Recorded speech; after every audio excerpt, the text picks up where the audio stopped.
Dictation start होगा 5 second बाद। Start. इस मामले में अपराध की प्रकृति और सजा के संबंध में मानक और प्रत्यक्षवादी पदों के बीच झगड़ा शामिल है। संविधान को ध्वज स्तंभ मानकर इस खींचतान का परिणाम निम्नलिखित विवेचन में खोजा गया है। यह अपील 2017 की रिट याचिका संख्या 687 के साथ 2019 की एपीओ संख्या 8 में कलकत्ता उच्च न्यायालय द्वारा पारित दिनांक 12/12/2019 के फैसले के खिलाफ दायर की गई है। इस न्यायालय के विचार के लिए जो संक्षिप्त कानूनी प्रश्न उठता है वह यह है कि क्या बेनामी संपत्ति लेन देन निषेध अधिनियम 1988 जैसा कि बेनामी लेन देन निषेध संशोधन अधिनियम द्वारा संशोधित है। संक्षेप में 2016 अधिनियम का एक संभावित प्रभाव है। हालांकि इस अपील में एक विशुद्ध कानूनी प्रश्न उठता है, लेकिन विश्लेषण पर ध्यान विचार करने से पहले एक संक्षिप्त तथ्यात्मक पृष्ठभूमि को ध्यान में रखना आवश्यक है। 2/5/2011 को प्रतिवादी कंपनी ने अपने नाम पर विभिन्न विक्रेताओं से कुल रुपए 9,44,00,000 पर एक संपत्ति खरीदी। तदनुसार दिनांक 29/8/2017 को आयकर उपायुक्त 2016 अधिनियम की धारा 24(1) का उपयोग करते हुए प्रतिवादी कंपनी को नोटिस जारी किया कि वह कारण बताए कि उपरोक्त संपत्ति को बेनामी संपत्ति और प्रतिवादी कंपनी को बेनामीदार क्यों नहीं माना जाना चाहिए।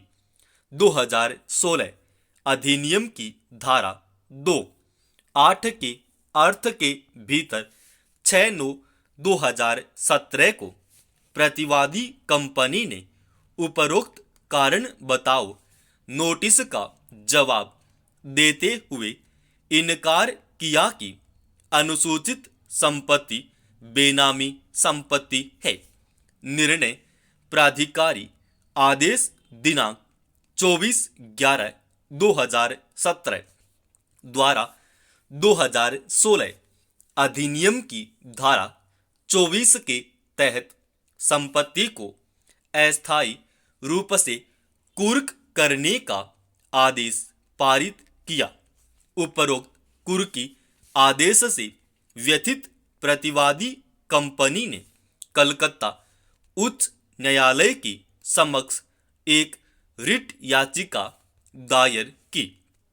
उपरोक्त रिट याचिका का निपटारा विद्वान एकल न्यायाधीश द्वारा दिनांक 18/12/2018 के एक आदेश द्वारा न्याय निर्णायक प्राधिकारी को 12 सप्ताह के भीतर कार्यवाही समाप्त करने के निर्देश के साथ किया गया था।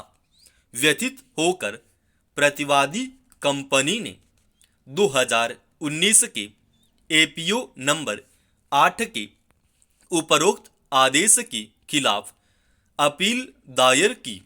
उच्च न्यायालय ने दिनांक 12/12/2019 के आदेश के तहत कारण बताओ नोटिस दिनांक 29/8/2017 को रद्द कर दिया। माना गया कि 2016 अधिनियम में पूर्वव्यापी आवेदन नहीं है। पूर्व संशोधन अधिनियम के अनुसार बेनामी लेन देन के खिलाफ कार्यवाही को प्रभावी बनाने के लिए कोई मशीनरी या प्रक्रिया नहीं थी। यह प्रस्तुत किया गया है कि प्रक्रिया की कमी की इस बुराई को दूर करने के लिए संशोधन अधिनियम, जो एक समेकित अधिनियम था, लाया गया था। यह कोई ऐसा अपराध नहीं था जिसे पूर्वव्यापी प्रभाव से लागू करने की मांग की गई हो, लेकिन 1988 के अधिनियम को लागू करने के लिए केवल प्रक्रियाएं निर्धारित की गई हैं। जिन्होंने कहा कि पूर्व संशोधन अधिनियम पहले से ही बेनामी लेन देन को कानून के विपरीत मानता है और इसलिए कोई नया या ठोस कानून नहीं बनाया जा रहा है। यह स्थापित कानून है कि प्रक्रियात्मक कानून को पूर्वव्यापी रूप से लागू किया जा सकता है और पूर्वव्यापी आवेदन के खिलाफ रोक केवल मूल कानून पर लागू होती है। मौजूदा अधिनियम में संशोधन लाने का विधायी इरादा न कि कोई नया कानून बनाने का यह सुनिश्चित करना था कि पूर्व संशोधन अधिनियम के संचालन के दौरान बेनामी लेन देन में शामिल व्यक्तियों को कोई छूट नहीं दी गई है।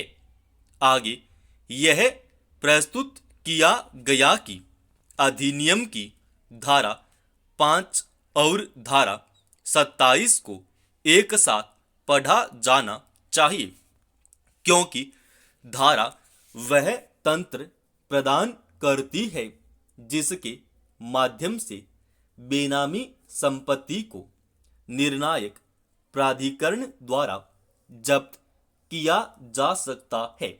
धारा 27(3) के अनुसार एक बार जब प्राधिकरण द्वारा जब्ती आदेश पारित कर दिया जाता है तो संपत्ति में अधिकार केंद्र सरकार में निहित हो जाते हैं।